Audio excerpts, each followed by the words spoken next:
quelles sont les informations fiables en provenance du front militaire dans l'est de la République démocratique du Congo. Makenga, après le décès de Ngoma, c'est comme ça qu'on l'appelle au Congo, mais ce sujet rwandais est connu sous d'autres noms, et même post-noms de son pays d'origine. Alors, Makenga, qu'est-ce qu'il est devenu? Est-il mort ou il est vivant? Quelle est la situation sur le terrain? Nous savons que l'armée, c'est la grande muette, elle parle quand c'est important et surtout, c'est un service commandé. Mais les patriotes aussi, ils font partie des réservistes. Ils parlent aussi avec précision, loin des blabla des réseaux sociaux. Leur porte-parole, en séjour à Kinshasa, reçoit des informations en temps réel. Jules Moulumba est avec nous. Bienvenue. Merci beaucoup, monsieur Fabien. Voilà, le porte-parole des patriotes Wazalendo. Quelle est la situation sur le terrain? On commence par, il y a beaucoup de documents, beaucoup de sources dans les réseaux sociaux qui annoncent que Makenga est déjà aussi décédé, comme Ngoma. Alors, pour l'affaire d'Ngoma, est-ce que vous avez des informations fiables? Quelle est la situation sur le terrain? Oui, en fait, comme vous le savez, nous sommes en pleine guerre, et malgré que le Congo, via la présidence de la République, avait souscrit il n'y a pas longtemps au cessez-le-feu proposé par les facilitateurs angolais, le président Lorenzo. Le Rwanda n'a jamais cessé, avec ses alliés, effectivement, de renforcer les lignes de front, principalement sur différents axes principaux, dont l'axe Grand Nord à Lubero, dans l'objectif d'attaquer les villes stratégiques de Beni et Butembo, sur les axes Petit Pinga, dans l'objectif de foncer vers Walikale, et sur l'axe Nyabiondo aussi, mais aussi conserver, consolider la mine de Rubaya, qui leur constitue maintenant, n'est-ce pas, une manne, une source d'autofinancement pour le Rwanda qui est presque accroupi, n'est-ce pas, avec une guerre de longue durée, mais aussi l'Ouganda entre des dividendes, le Kenya et le Soudan, et aussi les Sud Kivu. Alors, dernièrement, il n'y a pas 4 jours, ils ont tenté de foncer nos lignes, n'est-ce pas, dans la chefferie, dans le secteur de Katoy. Là, c'est en territoire de Massissi. Et en légitime défense... Toujours au nord Kivu. Au nord Kivu, effectivement. Oui. On a riposté vigoureusement contre ces attaques parce que nous, on est préparé que chaque fois qu'il y a cessez-le-feu, ils en profitent pour conquérir des cités. Depuis Bunagana jusqu'à Uvira, je pense que vous connaissez, on a eu autant de cessez-le-feu et autant qu'on en a eu, autant les Rwandais nous a fait les mauvais tours. Alors. Et puis des replis stratégiques bien concoctés, planifiés, exécutés par des officiers infiltrés ou corrompus de notre armée, vous vous souvenez? Et tout à fait, parce que on va peut-être y revenir, mais nous faisons face beaucoup plus à l'ennemi extérieur, mais le plus redoutable, c'est l'ennemi interne, c'est-à-dire un système conçu et mis en place depuis plus de 20 ans par un homme que nous connaissons tous, l'homme barbu de Hippolyte Kanambe alias Joseph Kabila. Et voilà pourquoi on a toujours été en mauvaise posture, malgré tous les atouts et les avantages. Alors c'est dans ce sens que on a contre-attaqué les tentatives, les velléités rwandaises contre nos positions, jusqu'à les repousser et conquérir plusieurs villages et foncer jusqu'à presque à Rubaya. Et Mahanga également, il semble que l'ennemi a été délogé de Mahanga. Tout à fait, parce que la stratégie que nous adoptons, que nous avons jugée meilleure, c'est qu'il faut attaquer les Rwandais par plusieurs fronts, c'est-à-dire les Rwandais qui sont sur le sol congolais par plusieurs fronts, parce que leur stratégie consiste à déforcer les axes et renforcer l'axe prioritaire où ils veulent mener l'offensive. C'est comme ça qu'ils conquièrent toujours des entités. Quand vous leur menez des combats asymétriques sur plusieurs fronts, ils sont déséquilibrés. Voilà pourquoi maintenant le point 0, qui est le point névralgique maintenant au sud Kivu, qui mène vers la province de Tanganyika et vers Kindu d'une part et vers Fizi Baraka, en lançant un assaut sur Rubaya et les environs, ils ont été fragiles. D'où le Rwanda a dépêché spécialement Makenga pour venir stabiliser le front avec quelques unités de la force spéciale rwandaise. Et on en a profité effectivement, n'est-ce pas, pour les aiguiller par une frappe chirurgicale dans la ferme du général-major Innocent Gaïzi, qui est jusqu'à maintenant au CDF-RDC, mais qui est ancien d'IFPR, RCD, CNDP, et... Il est au pays. Oui, ici, il au est sein encore des forces armées. ici, en RDC. Connu comme un Rwandais, mais au sein des oui, forces général-major, plusieurs fois cité par les rapports des experts des Nations Unies comme collabo. Lui n'hésitait même pas d'exécuter les ordres de Kigali quand il était encore commandant région adjoint à Goma. Il y a beaucoup de rapports qui l'ont cité, notamment les rapports des experts des Nations Unies sortis en 2019, où lui, avec son colonel exécutant du nom de Claude Ursimbi, ont même kidnappé des gens au compte du Rwanda à Goma et les faire traverser clandestinement sans en informer sa hiérarchie. Lui, il était à l'époque commandant région adjoint. Maintenant, il est, je pense, dans la grande province du Katanga, où certainement il joue le plan de subversion en faveur de ses frères. Et c'est dans sa ferme où le Rwanda avait jugé mieux installer son QG avancé avec Makenga, Willingoma et plusieurs autres officiers rwandais. Dans sa ferme, justement, la ferme d'un officier rwandais, mais encore gardé au sein de nos forces armées, qu'est-ce qu'il faisait là-bas en réunion et Kanambe n'était pas sur place? Kanambe n'était pas sur place parce que vous l'avez toujours connu dans sa grande discrétion. Il fréquente Goma, Rema, mais il a des résidences secondaires beaucoup plus à Kigali et à Nairobi. Et plutôt là, dans cette ferme, il y avait Makenga et plusieurs officiers à RDF et M23. Et l'objectif, c'était de requinquer le moral des troupes parce qu'ils étaient systématiquement cuits. Donc, on était au point de conquérir Rubaya. Et comme pour le Rwanda, l'Ouganda et le Kenya et le Sud-Soudan, Rubaya comme Bandro, Somikivu constituent maintenant, n'est-ce pas, un centre d'intérêt qui ne peut pas perdre. C'est pourquoi ils ont dépêché Makenga en personne. Et là, on en a profité. Donc c'était une réunion stratégique après les frappes chirurgicales de port de Kalundu au niveau non loin d'Uvira. Oui, donc, c'est-à-dire des frappes chirurgicales au sud Kivu, point zéro, hein, et les Wazalendo maintenant au nord Kivu. On a contre-attaqué leur tentative de nous repousser loin de Rubaya. Et comme on était à 5 km de Rubaya, il fallait à tout prix venir réorganiser les troupes.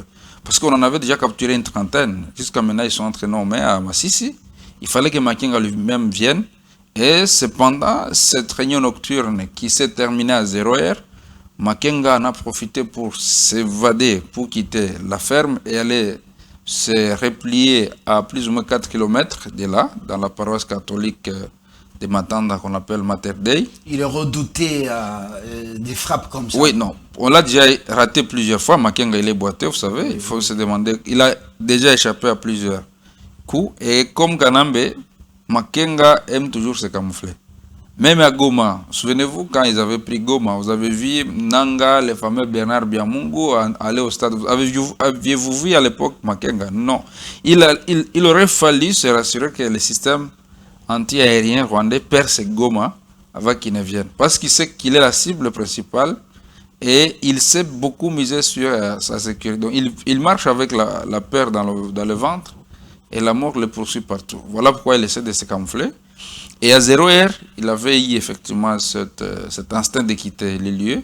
À 2h43 minutes, il y avait les tambours qui battaient à chaud dans la ferme, avec effectivement ce succès d'emporter le fameux Willy Ngoma, le petit frère de Makenga, qui est donc au niveau du sud Kivu, en a eu pour son compte dans l'abdomen.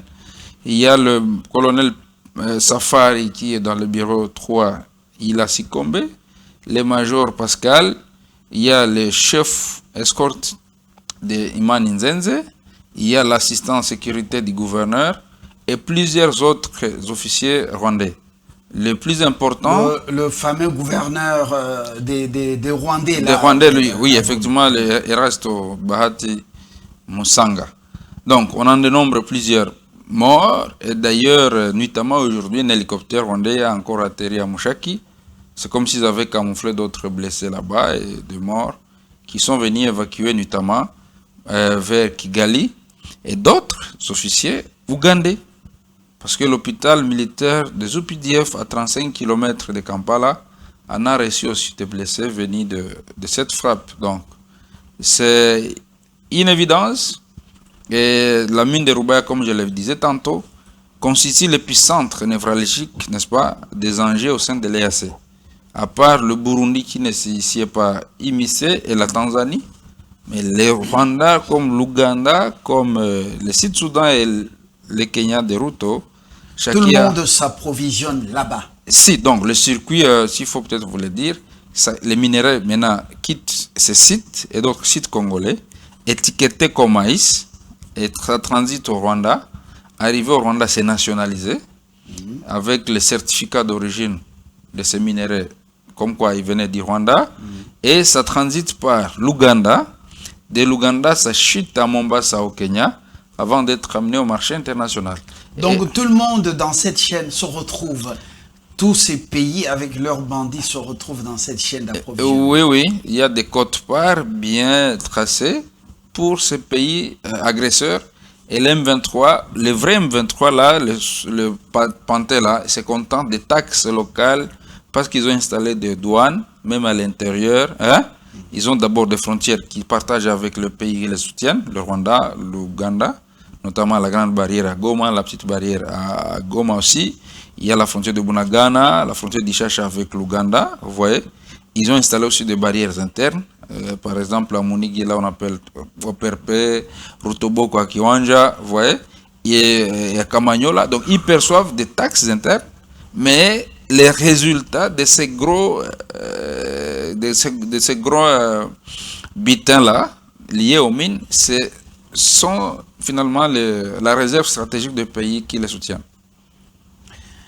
Alors, une frappe ou des frappes chirurgicales très importantes avec des pertes en vies humaines dont le nombre n'est pas encore évalué, mais plus l'ennemi ou bien du côté aussi des réservistes, donc les patriotes Wazalendo et les FARDC. Non, en fait, comme nous l'avons toujours signifié, nous nous battons sur nos terres, n'est-ce pas? Nous savons imposer à l'ennemi beaucoup de pertes sans en faire autant chez nous. Parce que nous lui imposons la guerre asymétrique. Nous agissons par plusieurs stratégies. C'est la guérilla et on évite beaucoup plus la classique, pour nous les Wazalendo. Et l'ennemi est beaucoup plus vulnérable par des frappes pareilles.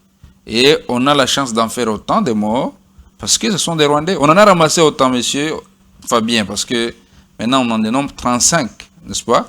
On a récupéré plusieurs armes lourdes, dont le Mi-50 ou ce qu'on appelle classiquement Miaya, mitrailleuses anti-aériennes.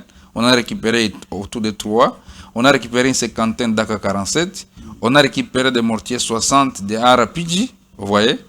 Et donc c'était beaucoup plus sérieux. Et vous ne pouvez pas imposer des dégâts pareils à l'ennemi et en subir autant. Parce que là, on avait la suprématie. Et on a eu la chance, effectivement, de voler les drones pour neutraliser Willy Ngoma. Ça a systématiquement alourdi le bilan côté ennemi. Vous avez volé les drones. Bon, je vous l'ai dit, parce que ce n'est pas un secret, mais c'est le drone qui a neutralisé le bandit Willy Ngoma. Et vous savez que le gouvernement observe le cessez-le-feu, mais ça ne nous évite pas, nous, les Wazalendo, à protéger nos terres, notre sol, nous battre par tous les moyens. Alors, cessez-le-feu, oui. Le gouvernement n'attaque pas, mais le gouvernement, les forces loyalistes réagissent aux attaques de l'ennemi. bien sûr. Est-ce que le corps de ce terroriste Goma, c'est comme ça qu'on l'appelle chez nous, Goma, mais chez lui c'est un autre Ngoma avec d'autres noms. Non, je veux vous trouver les noms si... Voilà. Est-ce que son corps a été ramassé par l'armée rwandaise? Oui, l'urgence pour eux, c'était de ramasser ce corps, effectivement, l'amener à Goma. Et tôt le matin, là, n'est-ce pas, la veille même de la frappe, le corps s'est trouvé dans la résidence du fameux Corneille Nanga à l'hôtel Yussi. Et les officiers rwandais qui étaient morts avec lui ont été rapatriés au Rwanda. Certains, les mêmes jours, les autres ont été rapatriés nuitamment par hélicoptère, comme ceux de l'Ouganda dont je vous ai parlé. Et je disais dans le nom de Willy Ngoma dont vous avez besoin, selon les rapports des experts des Nations Unies, c'est Rutikanga Ngaruyingoma. C'est ça le nom au niveau du Rwanda. Ce monsieur, nous avons été infiltrés depuis plusieurs années, depuis plusieurs décennies au Congo, par des gens qui avaient des missions spéciales. Oui, la première infiltration commence avec Bisengimana, directeur de cabinet de Mobutu vers l'année 60. Et c'est de par lui que toute la planification d'agression contre le Congo ou contre les Zaïre a commencé. Parce que ces gens-là, même si vous souriez, ils savent quand il faudra vous poignarder les moments opportuns. Donc l'AFDEL a été conçu, n'est-ce pas, sur base d'un plan proposé par les fameux Bisengimana, qui était pourtant, pendant plusieurs années, directeur de cabinet ou comme vice-président de la République d'Israël à l'époque. L'ennemi, avec ses supplétifs sur le terrain, vous avez des informations fraîches. Est-ce qu'il y a panique dans son camp? Est-ce que l'ennemi est en difficulté? On apprend qu'il y a un certain Garouillé qui doit avoir pris les commandes du terroriste neutralisé, tué. Oui, l'ennemi est en débandade. Ça, je vous l'ai dit. D'ailleurs, c'est parce que nos services n'ont pas encore multiplié l'aspect que l'on appelle la subversion, c'est-à-dire profiter des faiblesses de l'ennemi quand il est en difficulté. C'est-à-dire la mort de Willy Ngoma et de plusieurs autres officiers doit constituer pour nous une étape beaucoup plus importante pour pourchasser l'ennemi jusque dans son dernier retranchement. 1. Les Congolais qui sont des mèches avec les Rwandais se sont finalement rendus compte qu'ils ont perdu des raisons. Donc ils cherchent à tout prix comment revenir à la raison, mais ils ne savent pas par où passer. Et donc, c'était important pour nous. Non seulement on les a déjà vaincus sur le plan diplomatique, l'aspect militaire devait primer aussi, mais aussi créer à l'interne des subversions profitant de ces doutes qu'il y a à l'interne. Parce que Magloire Paluku a été tué par eux, Willy Ngoma est mort, mais certains d'entre eux se réjouissent aussi parce qu'ils n'ont pas hésité. Vous avez suivi dans certains réseaux sociaux où le Rwanda lui-même dit, certains animateurs rwandais disent que ce sont eux qui l'ont sanctionné parce qu'à un moment donné, ils réclamaient, n'est-ce pas, la mort de Magloire Paluku. Donc il y a une panique généralisée à l'intérieur. Et aussi un aspect très important, la plupart des Congolais sont pris en otage là-bas. Ils n'ont jamais adhéré. Depuis 2013, je sais vous le dire, il y a des officiers que le M23 avait trouvé à Goma de manière brutale et brusque, sans s'y attendre. Et dans les stades de l'unité, on avait contraint tout ce monde à se rallier à eux. Et même dernièrement, quand Goma tombé, vous êtes témoin qu'on a résisté, nous les Ouazalendo, avec plusieurs milliers de FARDC. Mais on n'a pas su sauver tout le monde. Mais nous, les Ouazalendo, à premier coup, on avait évacué plus de 4700. Quand Goma tombé, on était passé avec eux via le parc national de Virunga jusqu'à Bwito, Masisi, Masisi Pinga, et on les avait remis auprès de leur hiérarchie. Mais il y en a autant qui ont été ramenés à Rumangabo sans leur gré. Et pendant toute cette période, je sais vous dire qu'on a déjà évacué encore des milliers. On en est déjà à plus de 7000 que nous on a évacué. Donc il y en a qui sont là, des officiers comme des subalternes qui ne sont pas d'accord de leur intégration forcée au sein des RDF. Et ils sont nombreux. Profitant lors de cette psychose, il y a des stratégies qui ne seraient pas développées ici. Papa, détruire l'M23 et rendre l'agression rwandaise nulle, ça ne nous coûte pas une semaine. Il faut seulement qu'on soit concentré, comme le Rwanda et l'Ouganda et les autres pays qui les soutiennent, réfléchissent par seconde si la situation est chez nous. Quand ils montent des plans et que ça ne marche pas, ils savent faire l'évaluation, qu'est-ce qui n'a pas marché, qu'est-ce qui a marché, et réajuster. C'est ce qui nous manque parce que, effectivement, le président est en train de faire des gros efforts pour, n'est-ce pas, purger les systèmes de sécurité, les autres services de sécurité, mais on n'en est pas encore jusque-là à la satisfaction. Sinon, l'ADEMIA, l'état-major général, l'ANER, la DGM, les différents ministères impliqués dans la sécurité travailleraient d'arrache-pied pour neutraliser par tous les moyens les Rwandais. Pas seulement sur le plan diplomatique, sur les autres plans dont je venais de vous parler, et beaucoup plus profiter de la faiblesse et de la peur qu'il y a au sein de l'ennemi pour les neutraliser sans beaucoup d'efforts. Vous parliez de Congolais, entre guillemets, proches des Rwandais du régime de Kigali, qui se sont rendus compte que la difficulté est sérieuse. Comment les patriotes Wazalendo analysent-ils la sortie médiatique du chef de la SENCO, Fulgence Moteba? Il est le seigneur des croyants catholiques. Alors, comment ce changement de temps, comment vous avez analysé ça?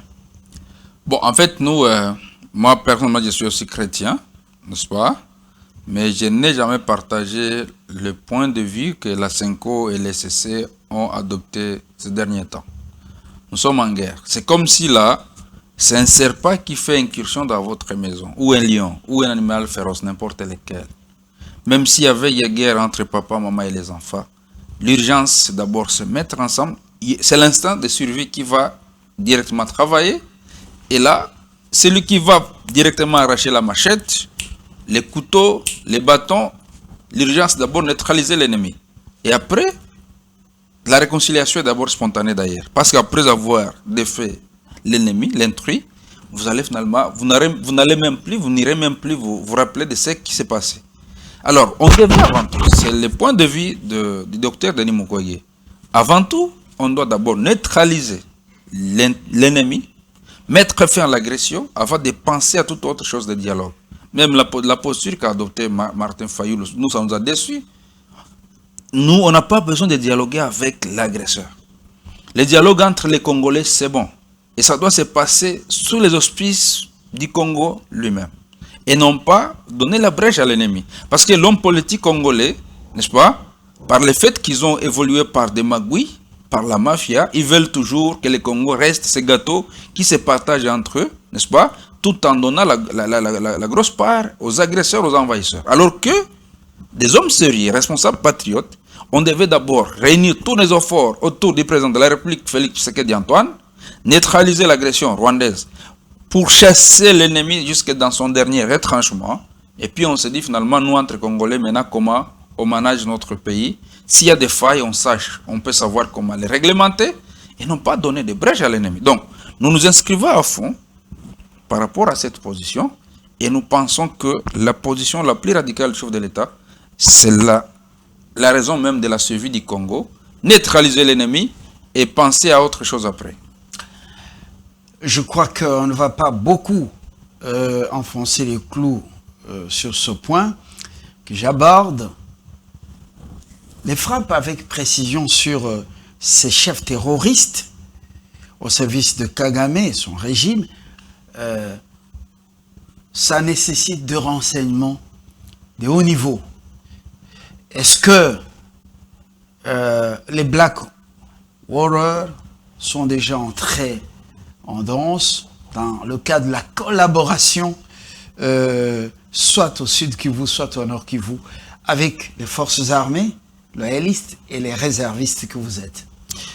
Ah oui, peut-être il y a des secrets que je n'aurais pas dévoilés ici, mais je sais vous dire que si on est sérieux, on doit profiter véritablement de ces partenariats stratégiques entre la RDC et les États-Unis. Parce qu'on doit les reconnaître, c'est une puissance, n'est-ce pas? et c'est la meilleure porte sur laquelle on a toqué. On a la chance que ça intervienne pendant qu'il y a un président américain sincère, pas hypocrite, chrétien, qui croit en Dieu et a des valeurs positives. Et donc la présence de Blackwater et de l'Africom ici ne devrait pas être sabotée par nous-mêmes.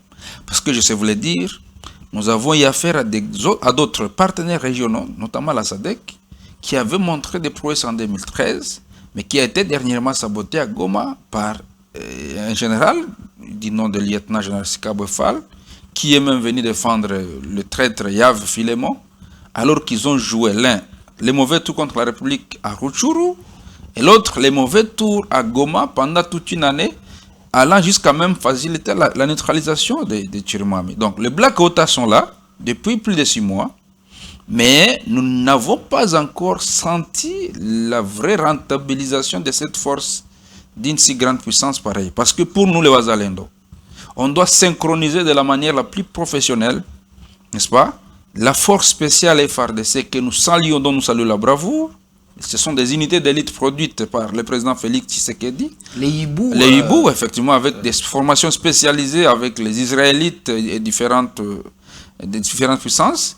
Ce sont des jeunes gens qui n'ont pas adhéré à l'armée par le simple fait de vouloir faire l'armée, mais par la volonté manifeste de défendre le pays. Pour nous, nous les prenons pour les vrais Wazalendo FARDC. Les Wazalendo que nous sommes, je vous l'ai dit que nous n'avons jamais été exploités même à 20%. La puissance de fait, la volonté, la détermination, l'engagement que nous avons n'a jamais été rentabilisé comme il le faut. La présence de cette force américaine sur terrain, s'il y a une bonne synchronisation et une bonne harmonie entre les différentes unités qui doivent intervenir, cette guerre ne prendrait pas une semaine. Quelles sont les relations, c'est peut-être la dernière préoccupation, entre les patriotes, donc les Wazalendo, et les services sécurité et l'armée loyaliste, renseignement civil, renseignement militaire, et que sais-je encore, en cette période justement difficile. Est-ce que vous êtes écouté? Votre courroie de transmission qui est le général Padiri et son service ou son secteur, est-ce que vos doléances, desiderata, ce que vous préférez, arrivent au commandant suprême? Et comment trouvez-vous la lenteur avec laquelle on désactive certains traîtres, officiers, supérieurs, subalternes, la lenteur avec laquelle on les désactive des forces armées, certains même, en des temps difficiles, se voient confier des postes de responsabilité dans des zones stratégiques. Merci. Vous avez compris, une double question. Double question, oui. Je crois que c'est la dernière. Si. D'abord, nous en profitons pour, encore une fois, saluer la bonne foi du chef de l'État. Mais cependant, on ne faut pas manquer à émettre effectivement cet aspect négatif par rapport aux animateurs de la réserve armée de la défense, structure mise en place par ordonnance présidentielle, une ordonnance qui a été promulguée après avoir franchi toutes les étapes légales, notamment délibérée en Conseil des ministres, passée au Parlement, notamment Chambre basse, Chambre haute, et promulguée par le chef de l'État le 22 mai 2023. Et l'équipe dirigeante a été nommée en 2023 au mois de décembre. Fort malheureusement, le général Padiri, en qui nous croyions à l'époque, nous a déçus par le fait que lui-même, il a évolué pendant les 18 ans dans le système que nous dénonçons, le système de Kabila. Alors, il y a eu juxtaposition ou interposition du général Tango Faure, là je sais le dire, qui avait proposé un directeur de cabinet au général Padiri, qui est un colonel Lubango, qui est issu de l'inspectorat de FARDC. Ce colonel a tissé les relations entre Padiri et Tango Faure, là on sait le dire, parce que Padiri ne peut pas se donner le kilo de détourner plus de 8 millions de dollars mis à sa disposition par le chef de l'État, par l'entremise du ministère de la Défense et des Finances, pour recycler les Wazalendo et en faire ce corps national formellement constitué. Cet argent, je vous l'ai dit, moi en tant que la porte-voix de Wazalendo, le porte-voix de Wazalendo n'a jamais servi aux fins pour lesquelles le chef de l'État les avait prédestinés. Le commandant suprême est-il informé par d'autres canaux? Oui, je suppose qu'il est informé parce que nous, on a pris le courage de lui informer par le fait que ces services qui étaient censés, n'est-ce pas, nous faciliter à jouer, n'est-ce pas, contre nous. Et nous avons ici même sollicité l'implication de la justice pour que, parce que c'est aussi une autre forme de trahison. Et vous avez vu, nous saluons effectivement ici cet énième geste du chef de l'État qui a primé le Wazalendo avec quelque chose. Mais cette question nécessite aussi un peu de questionnement parce que la manière de le faire n'a pas été professionnelle parce que, on n'a pas d'abord procédé à l'identification de vrais Wazalendo sur terrain. 2, c'est un acte qui s'est posé déjà jusque-là au Sud Kivu, ce sont les Wazalendo effectivement, mais ça doit se dupliquer sur tout l'espace sur lequel les Wazalendo interviennent pour éviter la stigmatisation et la frustration. Vous voyez que ça n'a pas été du tout fait de manière professionnelle. Et voilà pourquoi ça. Parce qu'on a désorganisé la RAD qui était censée nous encadrer. Il y a la guerre là-bas. Et les gens n'avaient pas dire détourne. Les gens sont adieu. Mayanga dénonce. Mayanga est arrêté. Vous voyez ce qu'il y a. Et ça ne joue pas en faveur de la République. Deuxième question. La vitesse avec laquelle la désactivation de traîtres au sein des FRDC et autres services de sécurité se fait n'est pas du tout au même rythme que la hauteur du danger qui nous guette.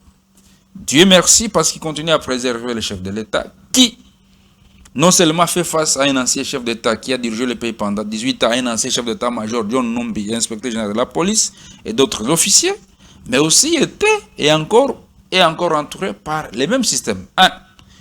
Pendant 6 mois, la scène, c'est la cellule présidentielle de cyberdéfense a enquêté et a prouvé la complicité de l'ancien chef d'état-major, Christian Chiwewe, Frank Tumba, Ndaiwel, avec l'ennemi. Ça, c'est rocambolesque, vous voyez. Alors, la vitesse devait concorder avec ces dangers. Parce que si tout un système est déjà inféodé, il faut désactiver tout ce qu'ils ont donné comme proposition dans la mise en place de différents services. Et c'est là qu'on doit se rassurer qu'on a un système désarticulé et un nouveau système et partir de nouvelles bases. Sinon, maintenir pendant un temps cette situation, ça nous ramène à la case de départ et ça ralentit, n'est-ce pas, les succès que nous devons engranger le plus urgemment possible. Jules Mulumba, porte-parole des Patriotes Wazalendo, merci d'avoir répondu avec beaucoup d'aisance et surtout beaucoup de liberté à nos préoccupations. Ce sont vos préoccupations aussi. L'espoir est permis.